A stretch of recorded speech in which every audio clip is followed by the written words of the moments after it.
You're listening to the Visionary Lifestyle Podcast, the show that's dedicated to raising consciousness and empowering you to activate your highest potential. I'm your host, Magda Freedom Rod.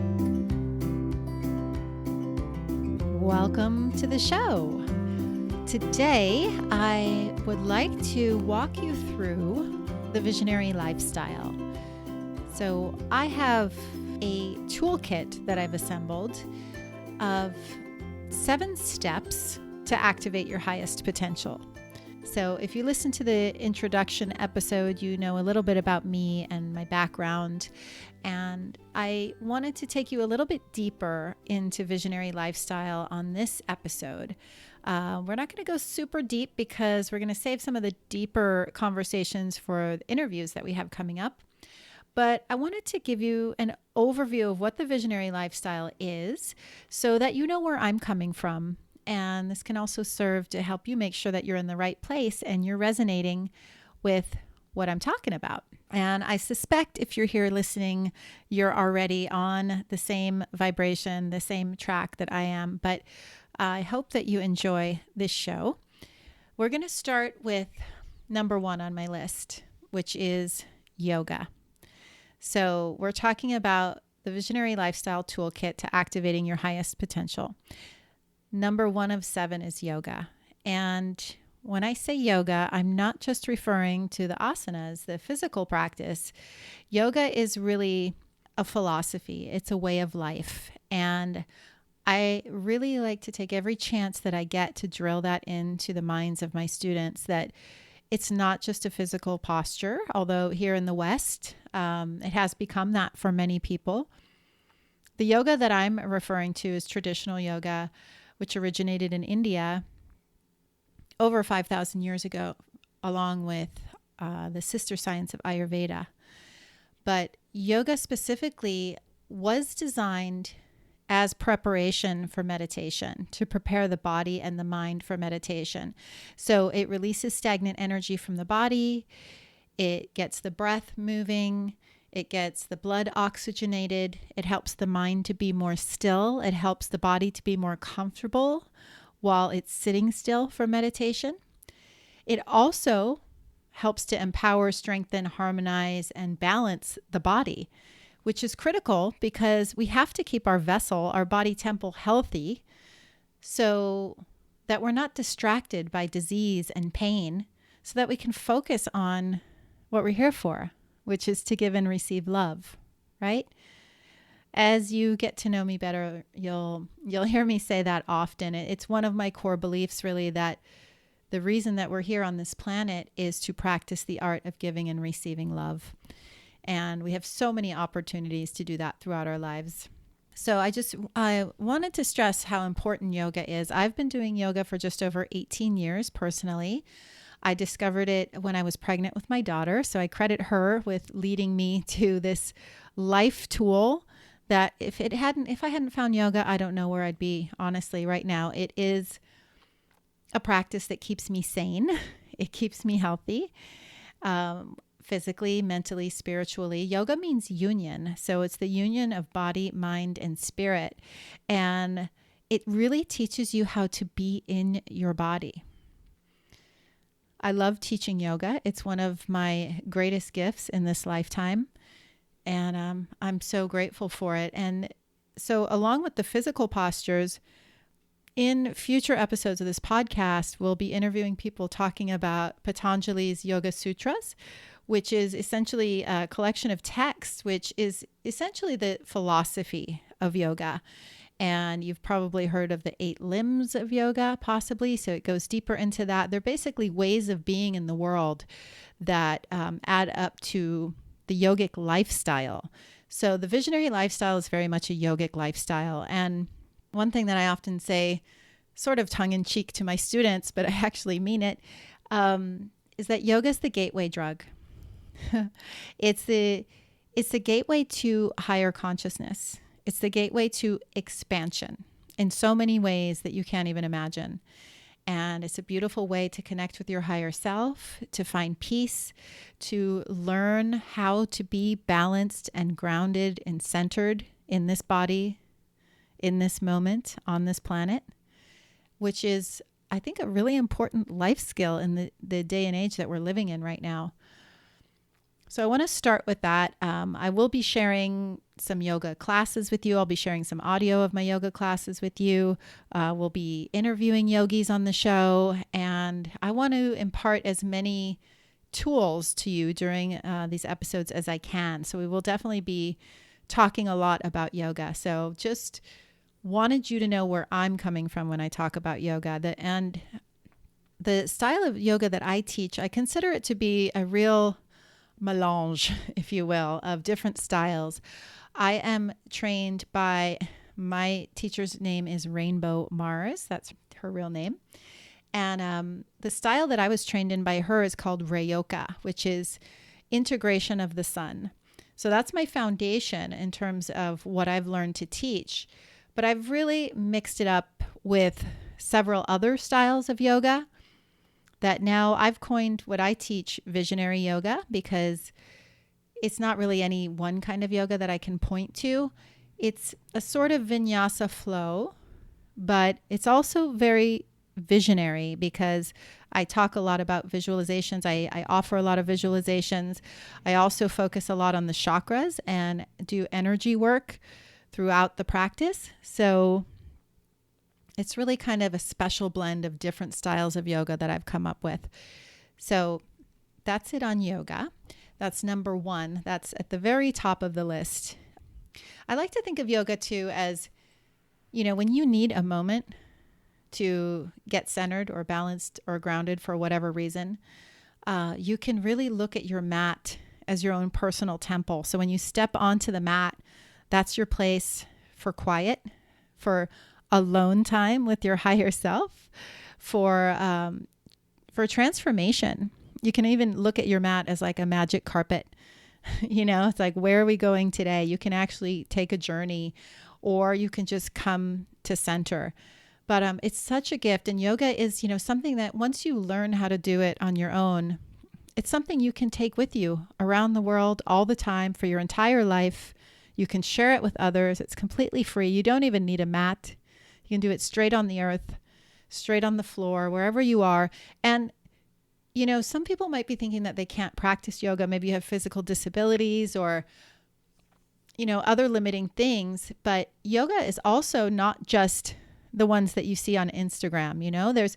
There's chair yoga, there's eye yoga. Anybody can do eye yoga, right? It's just rolling your eyes around in special ways. Yoga is also conscious breathing.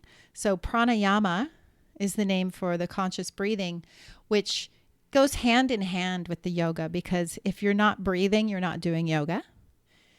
So pranayama does go hand in hand with yoga. And I often say that one conscious breath is yoga. It's all yoga. You can do yoga standing in line at the post office. You can do yoga as you walk your groceries home from the store. You can do yoga on airplanes. You can do it at your desk. Yoga for everyone, all the time, anytime, any place. Yoga is completely available to you, and it is a self-healing tool that you can carry with you throughout your whole life. So highly, highly encourage anybody who's thinking about getting into yoga to actually follow that and answer the call and show up and check it out. And what I recommend to people who are just starting yoga or just finding themselves interested in it and looking into it, there's definitely a lot of different styles, and it would serve you to try different teachers and different classes until you find one that you really resonate with, because it's not a one size fits all for sure. So shop around, try different YouTube videos, try some of the different online classes, go to local studios in your neighborhood, in your town. Go until you find a teacher or a style that you resonate with, that you want more of, that when you come out of that, you feel better than you did going in. I often talk to my students about, we leave the class lighter than we showed up, lighter and brighter. So it is a transformation tool. So keep that in mind. All right, so that's number one. Number two on my list, in my little toolbox to activate your highest potential, number two goes hand in hand with yoga as well, and that's meditation. So it's really just having daily moments to quiet your mind and connect with your higher self. And just like yoga, there's so many forms of meditation, and it's not a one size fits all. So highly encourage you to experiment, look around, ask around until you find a style that works for you. It's going to be different for everyone. Something that worked perfect for your best friend might not resonate with you at all. But I can tell you that the benefits of meditation are scientifically proven and guaranteed you'll be happier, less anxious, and more successful in your life. You'll also probably sleep better, have more energy. It helps us to be people who respond to life rather than react to life. It makes you more productive in everything that you do. So the notion of I don't have time to meditate goes out the window, because everything that you do after you meditate becomes more productive. All right, I'm not going to go too deep into meditation because we are going to have some experts on the show that we're going to speak to. I am also going to be doing some guided meditations for you on some episodes. I really like teaching guided meditation. I generally tend to focus on some of the chakras, which is going to be our next point that we're going to be talking about. But meditation, just before I move on from meditation, it's an opportunity for us to remove ourselves from the noise and confusion of the material world. So that's how I like to think about meditation. That's how I like to practice it myself. That's how I like to teach it. This earthly plane can be very dense and loud and sticky and dark, right? The energy on this plane with the war and the violence and the politics and, the traffic and the pollution and all of this can be very toxic to our soul, to our mind. And it's this dense physical plane of earth that we live on. So I like to look at meditation as a way for us to rise above the noise and confusion of this world. It's an ascension to our higher selves, to communing with our higher selves and spending a few moments every day in that more peaceful place, in the higher realms, in the higher dimensions. So that's what meditation means to me. And I really look forward to diving deeper on all of these subjects with you throughout the evolution of this podcast. So next on the list, I already gave you a little hint. The next one is chakras. So in my toolbox, number 3 is chakra balancing. So if you're brand new to the chakra system, the in a nutshell explanation of chakras is that there are essentially 7 main energy centers located throughout the body, all the way from the base of the tailbone to the crown of the head. And they are the colors of the rainbow. It starts with red at the bottom and goes all the way up to lavender and white at the crown, moving through all the colors of the rainbow through our body. So when you get educated about the chakras and you learn to recognize them and work with them and fine-tune them and clear them and balance them, it is so empowering. This is a tool that may be very underrated, I'd say, certainly in the society that we live in here. I'm in the United States. I'm hoping that you're listening from all over the world. But here in the United States, certainly chakras are most people don't know what they are. And if they do, they might be considered kind of out there and woo-woo. But I'm here to tell you that these are real. And when you learn about this system, it is so incredibly empowering because you can start to see for yourself when you're out of balance at some place in your body and in your life. Because these energy centers in our body, they relate to how we live our lives and the energy that we interact with out in the world. And when you're out of harmony, when you're out of sorts, you can sit down and scan your chakras and figure out where you're out of balance. And then there are so many tools to help us get back into balance. So there's pranayama breath work, there's meditation, there's yoga, there's essential oils, there's crystals and stones. All of these can be used as tools to help us balance our chakras when they get out of balance. We're going to be going deeper into that in some interviews, but just I feel like I want to explain a little bit more about the chakras too. I want to give you an example. Okay, the middle chakra, the one right in our solar plexus. So that's just below the ribs and above the navel. That's your solar plexus. You have a chakra here. This is an energy center, and this is also the center of your body. The color associated with this chakra is yellow. So it's just like you can imagine in your mind's eye a bright yellow sun right in the center of your body.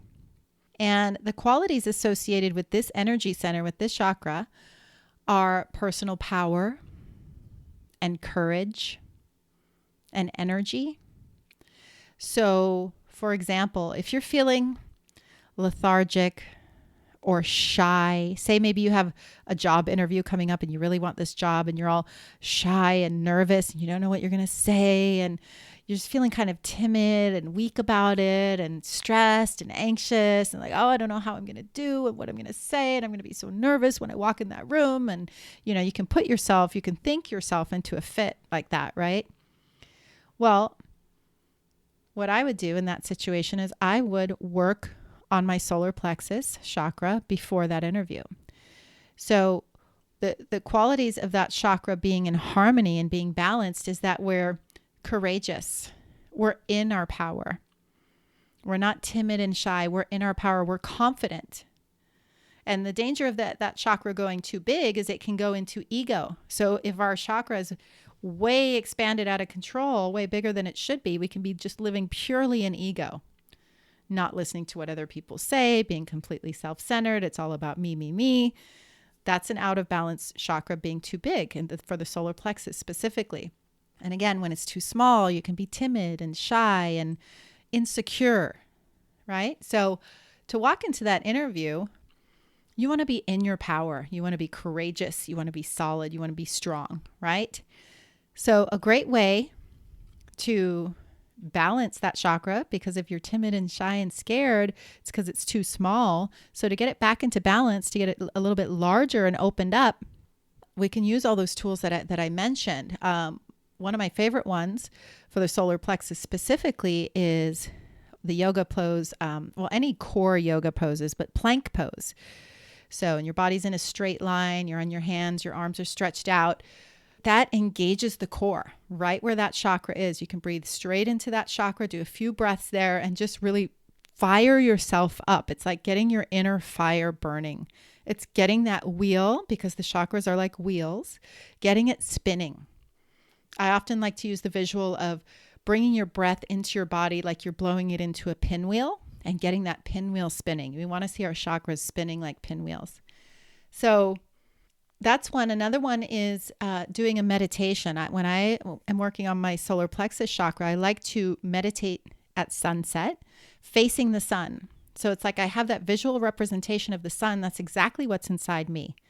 So I just see it connecting with my inner sun, my inner solar plexus. And I focus on that vision of that wheel turning. And I put all my energy there, all my focus, all my awareness, and I breathe it in. I just breathe in that sun power, and it powers me up. Okay? So there's a little example what the chakras are and ways that we can work with them. And as you learn about the entire system, each chakra, each energy center is responsible for different things, all the way from your feeling of security and being grounded and feeling safe on this planet to, and that's the root chakra, all the way up into the crown chakra, which is your direct connection to source energy. And Marianne Williamson often says it, and this quote always sticks with me, that she says, referring to the crown chakra, you think you have a lot of little problems. You don't have a lot of little problems. You have one big problem, and that's your sense of separation from source. So what that means, what my takeaway from that is that when you are activated, when your crown chakra is activated and you feel connected to source energy, all your other seeming little problems work themselves out. Everything starts from the top down. When you have that one relationship solid, everything else from there works itself out, because you just are living in this state of trust and faith and knowing that the universe has your back. And when you're in that energy space, everything else becomes easier. Right? Right. Okay, so that's number 3. Moving on. Number 4 on my list in the visionary toolbox here is a gratitude practice. So gratitude goes so far. Wake up in the morning. Thank you, Spirit. I am breathing today. Even if you have a horrible, heavy day in front of you, at least you're breathing. Life is a gift. With no breath, there is no life. Think about that for a minute. If you're breathing, you're living. If you're not breathing, you're not living. That's another gift that goes back to yoga, is reminding us and teaching us how to breathe. One of the greatest gifts that we get from that practice. So that's the first thing I thank the Creator for every day when I open my eyes is thank you, I'm breathing. And then it's like, whoa, my kidneys are working. I have to go to the bathroom. That's because I have healthy kidneys. Awesome. Thank you for my healthy kidneys. Thank you for this body temple. Thank you for these legs that I get to walk around on this planet and meet new people and see the world and do what I need to do to function and live and exist and hopefully thrive in this lifetime. Life is a gift. May we be grateful for it every single day. So energy flows where attention goes, right? It comes back to the law of attraction even. As we are grateful for what we have, it cannot help but multiply. As we focus on what we want and what we have and what we're grateful for, it grows. If we're focusing on the negatives and we're in these negative thought loops, we're digging ourselves deeper into a hole. So I strongly encourage you to focus daily on what you're grateful for. Maybe even buy a special gratitude journal every day when you wake up. Write 3 things.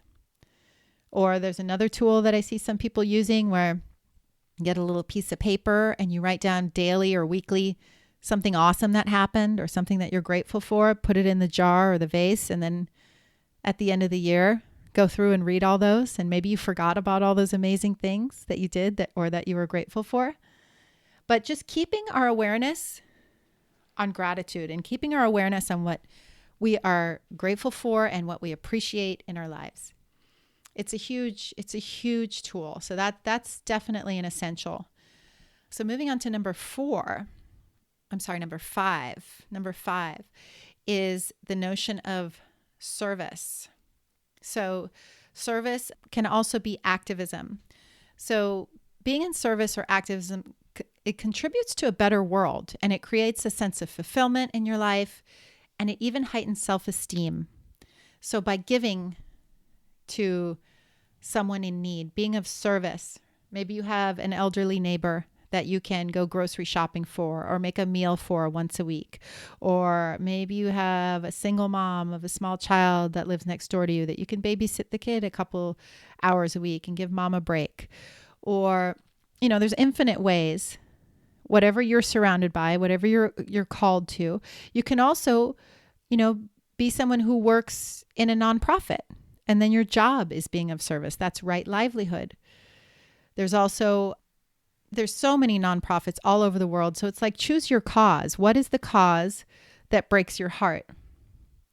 What is the thing that when you see that happening, it just breaks you and it pains you? Is it the starving children? Is it the rainforest destruction? Is it the ocean acidification? Is it climate change? Is it poverty in your own neighborhood? What is it that when you see it, you just say, oh, this is so not right. I can't live in a world where this is happening all the time. That's your call for you to answer, to take action, to be of service. And it is so fulfilling when you do that. This is part of moving us from me consciousness to we consciousness, is us giving of ourselves to make the world a better place. Activism is rolled up right there with being of service. It is a form of being of service. So activism is, using your voice to speak up for what's right and also about what's wrong. So we're not going to just focus on the problems and belabor that point and, beat a dead horse with this is a problem, this is a problem, this is a problem. No, we're going to acknowledge the problem. We're not going to stick our head in the sand. We're not just going to go off to a cave and meditate for 5 years, although that is a form of being of service. There are special people on the planet who are really born for that work, I'd say. But for those of us here now listening to this podcast, I'd venture a guess that that's not your path, at least not today. And meditating is very valuable. Meditating for love and world peace and putting good vibrations out into the world is absolutely useful and necessary. But in and of itself, it's not enough. So that's one of the points that I really want to drive home with this podcast is we need to do the work to prepare ourselves for what we need to do in the world. So activating our highest potential is being of service to the world in and of itself, because the more we're activated and the more our cup is full, the more we can pour from a full cup, meaning be of service and help the world. So step 1 is activate your highest potential yourself through these tools that I'm talking about today, and whatever else crosses your path that resonates with your soul, with your higher self. And from there, once we're activated and our cup is full, it is our obligation, it's our rent for living on this planet to give back and to help the world become a better place. Let's leave the world better than we found it. Let's be a beneficial presence on the planet. Number 6. This one is a big umbrella, and there's a lot that goes under this one. And I think it's really critical in this day and age for us to pay attention to this. The umbrella title for this section is Sustainable Living. So like I said, there's a lot that fits under that. What this means is making sustainable lifestyle choices. So what is sustainable? Sustainable is something that we can continue doing into eternity in theory, right? So this can be on par with eco living, with green living. And we're not talking about the greenwashing fad that's everywhere and has been for the past maybe 10 years or so. But we're talking about being conscious of the choices that we make. So a big one is minimizing single-use plastics. At this point, there's really no excuse for us to be using single-use plastics. And they're everywhere, right? You get into your Uber, they hand you a plastic bottle of water. You walk into your gym, they hand you a plastic bottle of water. You walk into your office, they hand you a plastic bottle of water. It's everywhere. It's become a norm in our society. I reject it as often as I can. And the alternative is to bring your own water bottle, your own reusable, sustainable water bottle.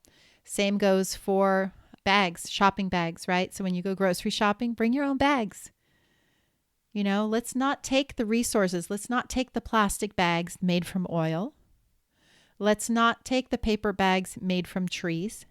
Let's use one bag, and they can get super sustainable. You can make it from old fabric that was, heading to a landfill. There's so many amazing, companies out there making these products for us. You probably have 10 to 100 bags yourself that you could use, right? So these are the little things that we can do every single day that add up to make a big difference. Another point of sustainable living is to think about our health, sustainability in terms of our health. So we live in a toxic world. We can't escape that. However, there are a couple of key places where we do have a tremendous amount of control over how much we are actually subjected to. So that would be the things that we choose to put in our body, food choices, as well as what we put on our body. So personal care products. So, your body's alarm system goes off when you absorb toxic chemicals and pesticides. This happens through your digestive tract and your own skin. So you can cut down your exposure by eating organic food whenever possible and choosing non-toxic personal care and cleaning products, by the way. So the things that we put in our body, that we have around our body, and that we put on our body, because our skin is our largest organ. So if you're putting it on your skin, it's going into your body. If you wouldn't eat it, you shouldn't put it on your skin.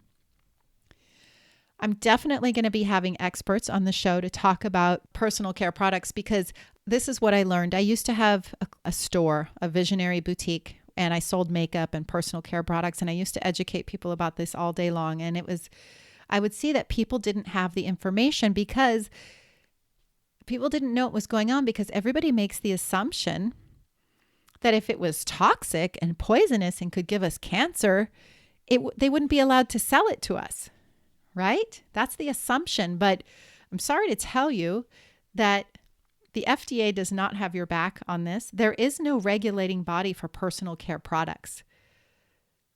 People are putting carcinogens in baby shampoo and selling it. Every time I see, I'm probably not going to say the brand, but it's the most popular baby shampoo in the world. Every time I see it somewhere, it gives me, it makes me so upset, because it's legal for us to sell the parents of newborns carcinogenic shampoo for their child that is marketed as if it's the most pure thing on the planet. So when it comes to food, when it comes to personal care products, my best advice to you is ignore the front of the package, ignore all the marketing buzzwords, turn it over, read the ingredients. If it has dyes in it, if it has phthalates in it, if it has parabens in it, if it has fragrance in it, and these are personal care products I'm referring to with those ingredients, if it has any of those, put it back on the shelf, because that's toxic. And I'm going to give you one great resource right now. So note to self, the Environmental Working Group is an incredible resource for personal care products, tips on how to make your own home cleaning products, and also to help you make healthy food choices. They have an annual list that they put out for the food that's called the Clean 15 and the Dirty Dozen, and that will tell you which produce items that you should absolutely avoid if they're not organic, and which ones are kind of okay if they're conventional as opposed to organic. And they also have a resource called the Skin Deep Database. And this is where you can go and you can look up questionable ingredients in your beauty care products, as well as, carcinogens. You can look it up by product or by ingredient. And it is such a massive resource. You may be shocked. And when you consider how many personal care products you're using every day, everything from shampoo to toothpaste to your hair gel to your deodorant. It can be 5, 10, in women's case with all the makeup and everything, maybe 20 up to 30 different products that you use every day, and how many chemicals are in each of those. Okay. So the chemical load is cumulative. So every single day, you're using this thing with parabens. Every single day, you're using this thing with fragrance. And fragrance can be coded for up to, I believe it's 26 different chemicals. One word, fragrance. And we're talking about toxic carcinogenic chemicals. Things that give you cancer. Totally legal. So knowledge is power. This is where you can begin to live a more sustainable life, keep yourself healthy by avoiding unnecessary toxins. Gratefully, right now, a lot of people are waking up, and we have truly natural, non-toxic alternatives to all the toxic stuff. And by the way, that word natural is something that you should ignore in marketing. It's meaningless. There's no oversight for marketing for food as well as for personal care products. So anything that says natural, it's meaningless. You can have a genetically modified organism, GMOs, and have it be labeled as natural. Obviously, that's not natural when it's made in a lab, right? So I'm here to wake you up. I'm here to educate you. I'm here to empower you. And I'm hoping that you're learning something here today. Okay, so that's the little bit on sustainable living. We're going to go deeper on all of these things in the interviews that we're going to be doing coming up, which is going to be so exciting. I have so many amazing people lined up for you. It's going to be really fun to watch this whole thing unfold. So number 7 here on my list in my toolkit of activating your highest potential. Now, this one's a big one for me. I'm going to tell you a little bit more about this before I tell you what it is. This has been my major focus for about the last 2 years. This is something I'm very passionate about. I've done a lot of research I've developed a system for this one because I've found that a lot of people really need guidance and support in this. And I'm talking about the most powerful choice that you make every day that you most likely don't even realize that you're making. In some cases, you make it up to 3 times a day, this choice. And the difference in this choice, the power of this choice, I should say, is essentially, and it's amazing that this is true. The light bulb went on for me about this, when I saw this as a solution to many of the world's biggest problems, I couldn't help but pour all my energy into it and creating a system to help people get on board with this. What I'm talking about is conscious eating.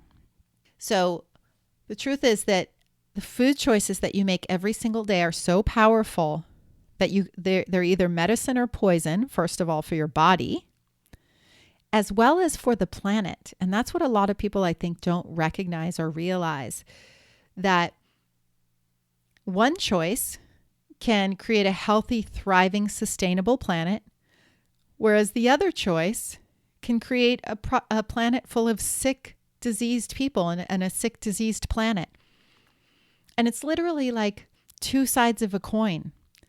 The choices can be so similar, but on either side of the coin. So for example, a hamburger, the choice to have a hamburger versus a hemp burger. So if you're not familiar with hemp, I'll tell you right now, it's my number one favorite food on the planet. On my blog, on my website, there's an article about how to get more of it into your diet, different ways to use it. Hemp does not have the psychoactive chemical THC, so it doesn't get you high. So you can throw that rumor out the window right now. But I really love educating people about this because, I do public speaking engagements around, and I have an e-course on the conscious eating as well. So I do quite a bit of teaching around this, and I love when I see a light bulb go off for somebody and they learn something that I know is going to change their life. So that's my intention with the work that I'm doing, is to help activate your highest potential, to empower you with information so that you can make informed choices, so that you can be healthier and we can create a healthier world too. So the sad truth is that the way we're going right now on the planet, the way most people on the planet are eating is sucking up our resources on the planet, like to such a catastrophic degree. It's shocking, like super, super shocking. So let me backtrack a little bit. What is conscious eating? As I see it, conscious eating is an opportunity to express love. It's self-love, it's animal love, and it's planet love. So what are we considering when we're making our food choices? Let's just think about this for a minute. Are we considering the price, the taste, the health benefits? Most likely all of the above, right? Hopefully you're thinking a little bit about your health when you make your food choices. But there's more to consider than just those things. What about planetary health? What about animal welfare? What if I told you that your food choices make a major impact on these 2 things? What if I told you that your food choices are the difference between a healthy, thriving planet and a diseased, unsustainable planet? So you have the power to make a shift, to make choices every day that create the world that you want. So what's the world that you want? Do you want that healthy, thriving planet? Do you want a healthy ocean teeming with life? Do you want healthy air? Do you want the rainforest to be there, the lungs of the planet? We're going to have so many conversations about these things on this show. So I'm not going to get too deep into it now, although I'd love to talk about this all day. And that's why I started this podcast, because our voice is such a powerful tool for transformation and for change and for awakening consciousness on the planet. So that's my intention. And let me take this opportunity to say this right now, that if you are not practicing conscious eating in the way that I define it right now, that's okay. I'm here to give you information so that you can make more informed choices. I'm not coming from a place of judgment. I hope you never feel judged by me. I am here to empower and inspire and awaken and support. So I welcome your questions. I welcome the conversations around these things. So in order to boost your own level of consciousness, it's really important to be fully aware of the food choices that you're making and the broader impact of those choices. And you might not realize it, but I'm here to tell you this. So as we're talking about food choices, what I recommend, conscious eating, and what I teach in my course, and what I believe to be true, is that the best diet for most people, and I do use the word most, I absolutely know that there are some exceptions. There are people on the planet that live in food deserts. There are people on the planet that have only access to certain kinds of food. There are people on the planet who have no choice in what they eat. They eat only what they're given because that is their only choice to be nourished at all, to keep surviving. But this message of conscious eating that I'm sharing is really going out to us, the people who are privileged enough to be listening to a podcast. You most likely have some say in the choices that you're making. You most likely are ordering from a menu or shopping in a grocery store.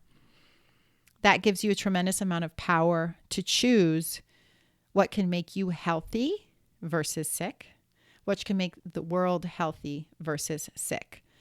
So there's a lot to learn on these subjects, and I don't want it to be overwhelming. And the way that I created the course that I have is I really boiled it down into 6 weeks. It's like 15 lessons addressing everything you need to know about how to transition to a plant-based diet. Because if you're eating animals, if you're eating the standard American diet, which the majority of people in the United States are, and I'm hoping and assuming that people are listening to this podcast from all over the world, and I'm interested in hearing your stories about what it's like in your country.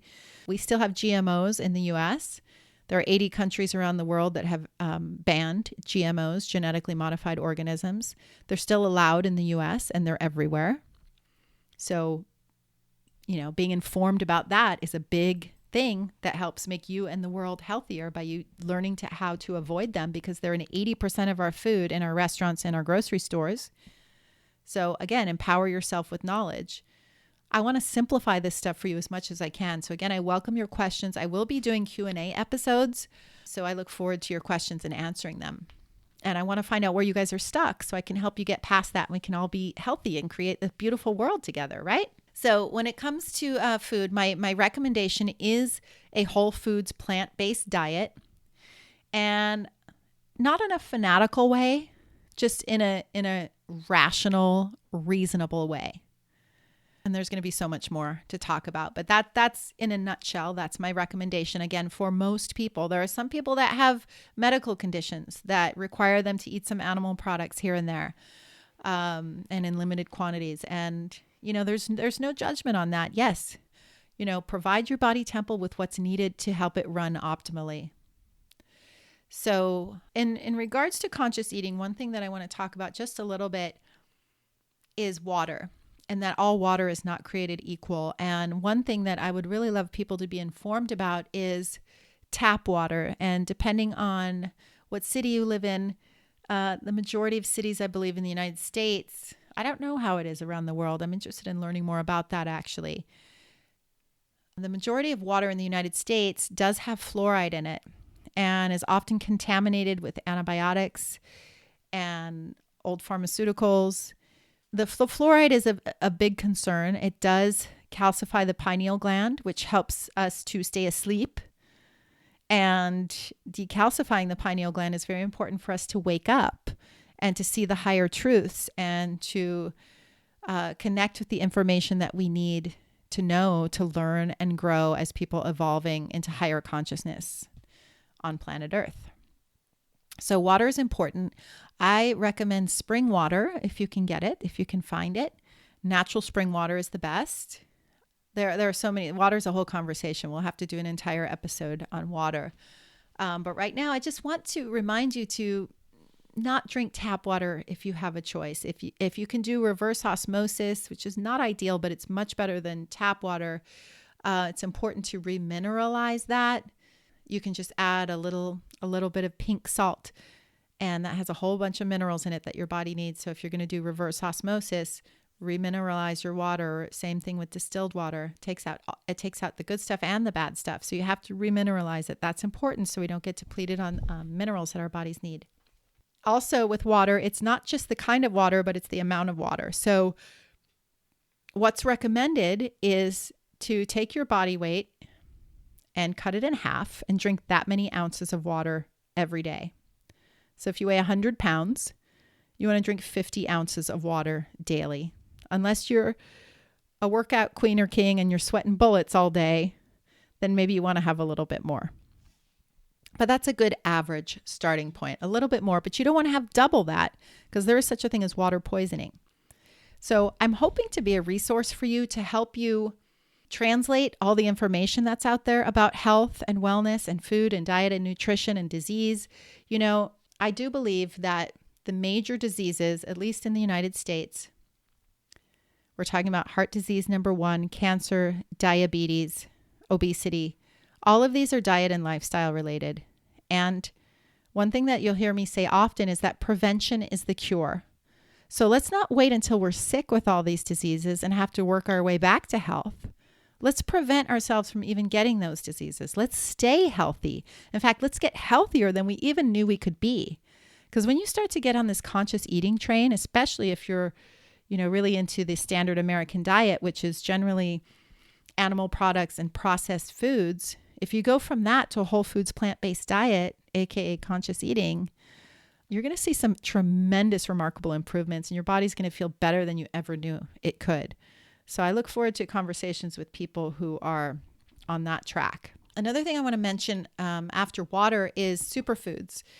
So superfoods are defined as foods that are small in size and incredibly dense in nutrition. So we're talking about little tiny seeds like flax seeds, chia seeds, hemp seeds, things like that. There are also a lot of berries, maki berry, acai berry, goji berry, all of these berries that are super high antioxidants. These are superfoods. I have a free ebook that has my top 10 superfoods, and some of them are not so foreign, like lemons and avocados. I talk about in the book why those are considered superfoods.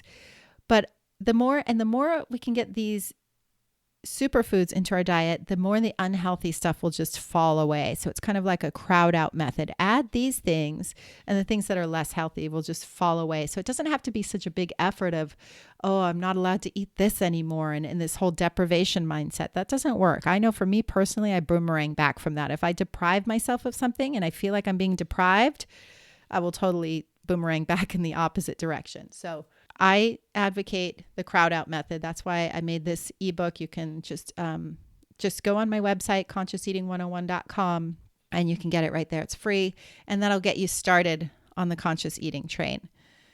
Another thing to focus on in terms of health and food choices and conscious eating is your gut health.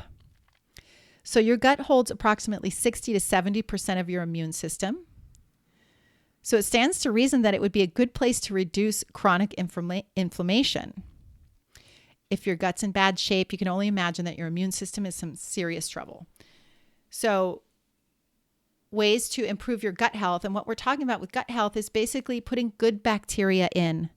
So, boosting the good guys so that when the bad guys, that person that you just ran into that has a cold, full of bad guys, right? Because it's transferred through the air and also the body secretions and whatnot.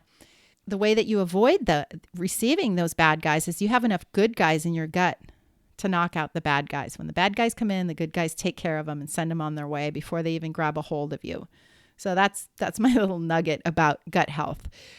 Great ways to improve your gut health are things like sauerkraut, kimchi, miso, coconut kefir, probiotic-rich foods, basically. There's prebiotics, there's probiotics. We'll have a whole episode on this. Again, I can't go too deep on all these things right here, but having some probiotic sources in your diet is going to be really vital to your health. This is one not to overlook. This is a really good place to start, is adding some probiotics into your diet or in a supplement method. Better if it's whole food. But if it's not really possible for you to find these things easily, or you're traveling a lot, the supplement form of probiotics is a great idea. Another thing to think about with conscious eating, and especially again, I'm going to refer to the standard American diet, is that 97% of Americans are deficient, I should say, in one nutrient that dramatically affects our health. And I have actually a YouTube video on this on my YouTube channel. And I wonder if you can guess what it is. Well, I won't keep you hanging. This is called fiber. So fiber is deficient in the American diet in the standard American diet specifically, because animal products have 0 fiber, 0, 0, 0, less than 1, 0. And processed foods are very low in fiber.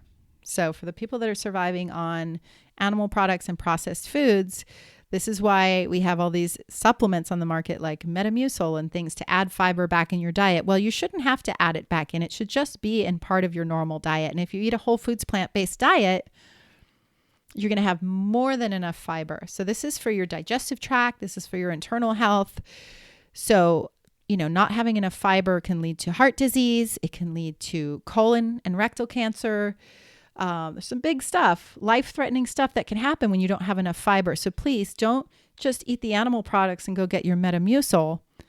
Make sure that you're eating a lot of whole foods, whole plant foods, to help keep your fiber, and keeps everything moving in your body.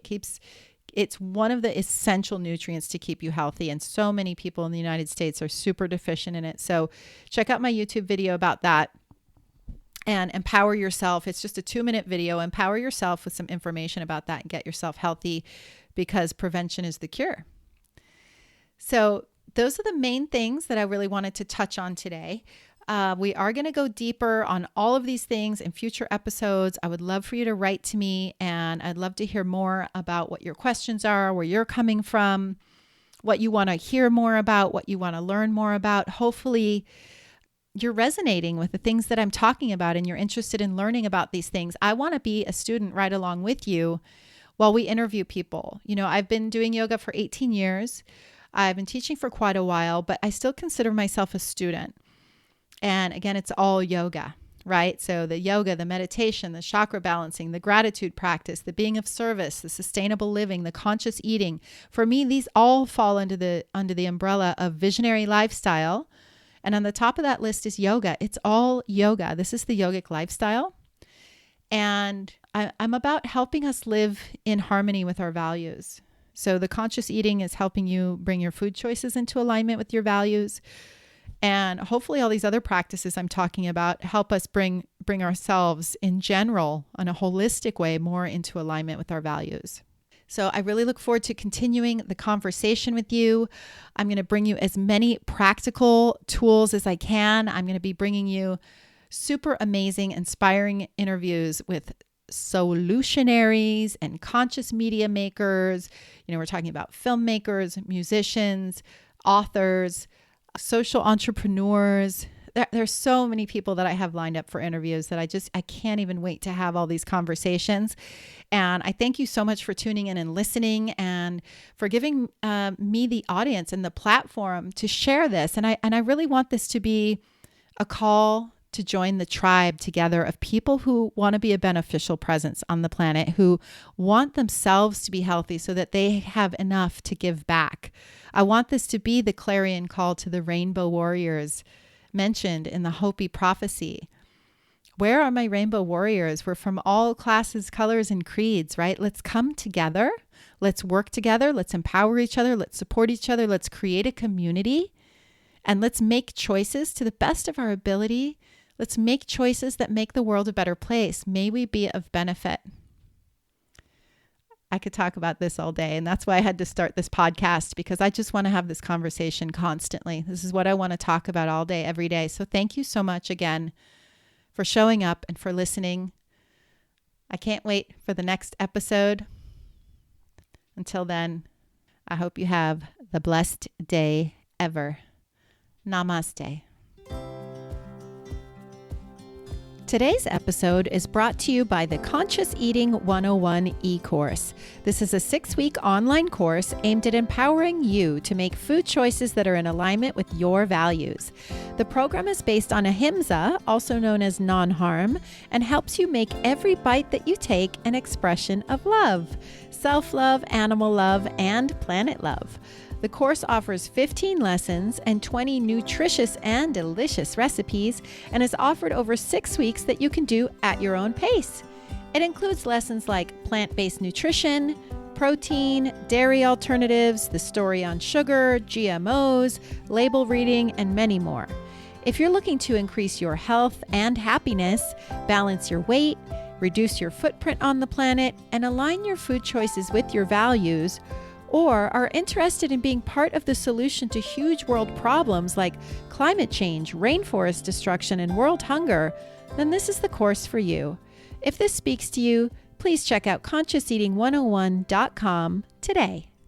Thanks so much for listening. If you've heard something during the show today that inspired or empowered you, we ask that you please share the show on social media and maybe even head on over to iTunes and rate and review the show. This is really the best thing that you can do to support the work that we're doing and get the word out so we can continue building our tribe of activated, peaceful warriors.